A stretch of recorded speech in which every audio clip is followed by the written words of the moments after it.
Good morning, boys and girls. Today I'm going to read to you Wayside School is Falling Down by Louis Sakar, Chapter 11, Kathy and DJ.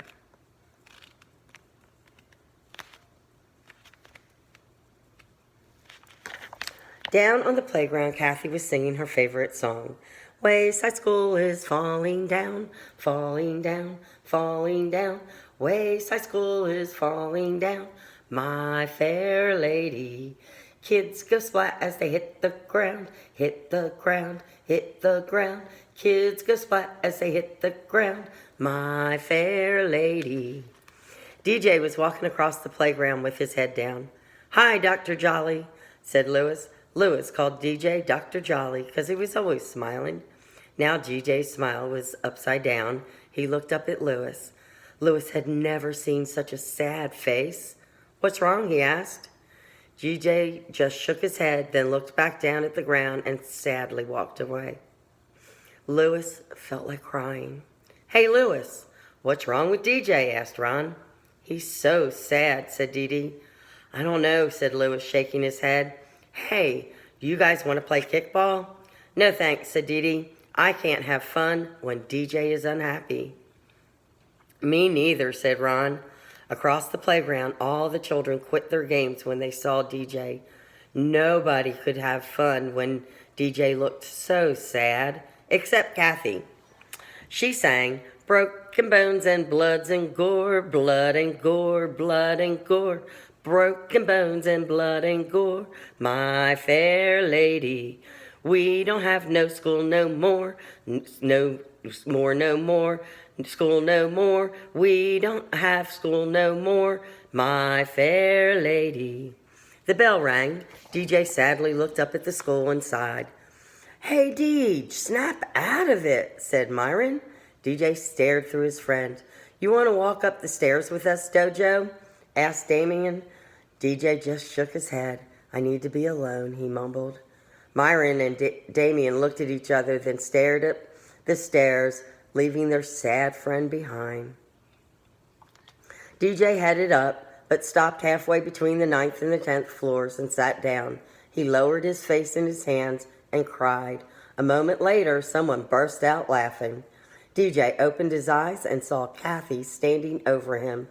"You shouldn't sit on the stairs," said Kathy with glee. "I almost kicked you in the head." Kathy always called DJ DJ. She didn't like DJ because he was always smiling. Now she was glad to see him sad. "Hey, Kathy," said DJ. She plopped down the stair next to him. "What happened?" she asked. "Did your dog die?" She laughed. DJ just shook his head. "Are your parents getting divorced?" she asked. "Hopefully." "Did your house burn down?" "No," said DJ. "My grandfather gave me this gold watch. It's over 100 years old. I brought it to the school today and—" "You lost it!" Kathy exclaimed with delight. DJ sadly nodded. Kathy laughed. "Oh boy, are you going to get in trouble?" She rubbed her hands together. "Your parents will ground you forever." "No, my parents never punished me," said DJ. "They know I learned from my mistakes." "Oh," said Kathy, a little disappointed. "But your great-grandfather will hate you," she said, "and he'll never give you another present for the rest of your life, not even for your birthday." "No, he loves me no matter what I do," said DJ. "He likes people, not things." Again, Kathy was disappointed. "But the watch was worth a lot of money," she tried, "and you'll have to pay for it out of your allowance." She laughed triumphantly, sure she had gotten him this time. "I don't get an allowance," said DJ. "I don't like money." Kathy frowned. Still, she knew that there had to be some reason why he was sad about losing the watch. "You'll never know what time it is," she squawked. "So," asked DJ, "time isn't real." Kathy didn't know what DJ meant by that, but she didn't care. "Well, if you don't know what time it is," she told him, "you'll miss your favorite television shows." "I don't have a favorite television show," said DJ. "I never watch television." He thought a moment. "I'm not sure if we have a television in our house or not. Maybe there's one in the closet somewhere." Kathy glared at him. Well, then how come you're so sad you lost that watch? She demanded. I'm afraid a bird might think it's food and choke on it, said DJ. Is that all? Shrieked Kathy.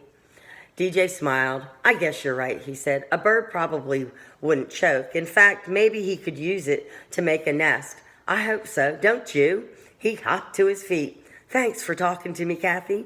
I feel a lot better now. You're a good friend. He hurried up to Miss Jewel's room, taking the stairs 3 at a time. As DJ's smile turned up, Kathy's smile turned down. She followed up after him, grumbling to herself. He doesn't like money. He doesn't worry about time. He never watches television. Why is he always so happy? Everyone in Miss Jewel's class cheered when they saw DJ enter the room smiling. Kathy walked in behind him, frowning. Miss Jules was getting ready to show a movie. She gave DJ a piece of black construction paper. Hey, look, exclaimed Myron. Audley found a watch. Audley the bird dropped the watch on the windowsill. Kathy couldn't believe it. It was DJ's. She wrote.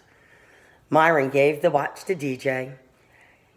Here, you can have it, Kathy, said DJ with a big smile. It's worth a lot of money, and this way you won't miss any of your favorite television shows. Kathy took the watch from him, put it around her wrist. It'll probably make my skin turn green, she groused.